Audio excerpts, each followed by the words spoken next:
been 3 years sober. Glory to God. Alone because I couldn't do it myself. And yeah. Welcome to Testimony Tuesdays, where we share inspirational stories for you. Real people serving a real God. Let's take this journey together. Meet Sean. My name's Sean. Originally, I'm from the Salem area, but I moved to Portland about 3 years ago.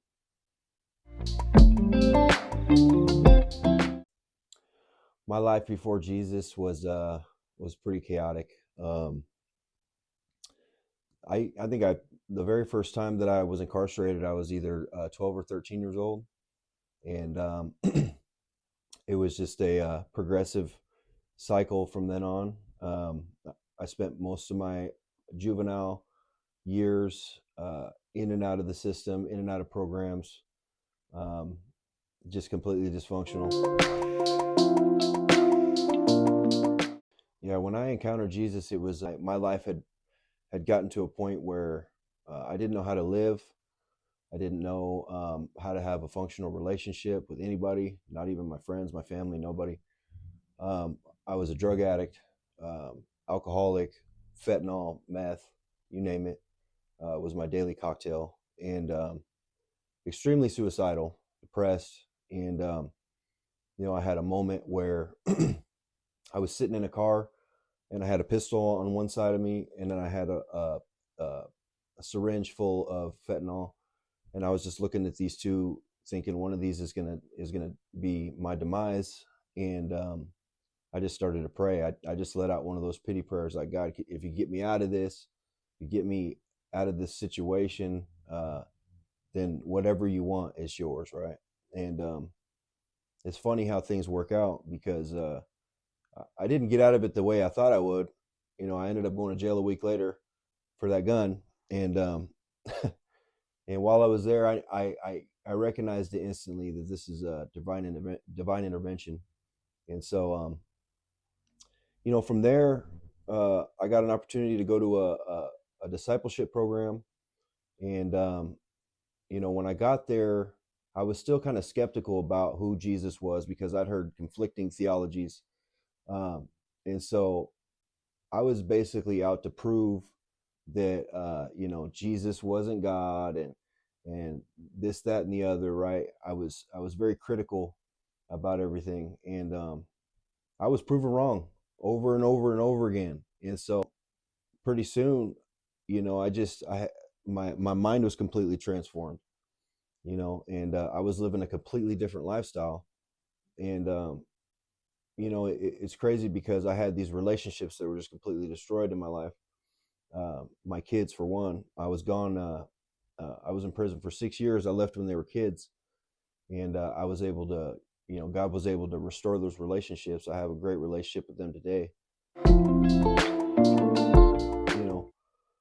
The craziest part about it is I've been a drug addict my whole life, and God completely removed those desires from my heart. And I've been 3 years sober. Glory to God. Alone because I couldn't do it myself. And yeah. The Lord taught me how to live a functional life, one that honors Him, right? I didn't know anything about being a father. I didn't know anything about being a man. And I didn't know anything about how to treat other people. Today I live this life where I'm able to provide for my family. I'm able to be a dependable person, and I'm able to treat people with respect. I'm able to control my emotions, which has been a huge thing for me. And I'm able to have a rational thought about decisions that I'm making. And I couldn't have done any of that without the Lord. If I could title my life anything, School of Hard Knocks. It's been a long ride. Very, very fortunate to be alive by the grace of God, because I've overdosed 16 times in a year's span on fentanyl, and I've been in very dangerous situations over and over again. living a life of violence.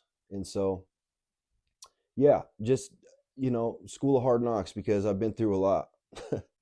So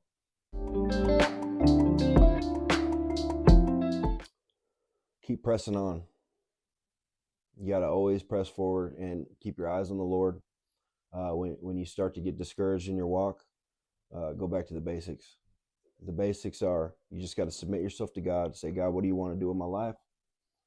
Read your word. Read what he has to say about you. Read the plans that he has for your life. Ignore the negative thoughts, the negative commentary from the world, because there's going to be a lot of that. In your prayer life.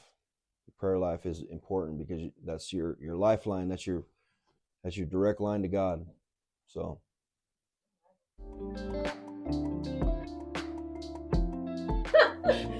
Okay, yeah, I'm gonna put this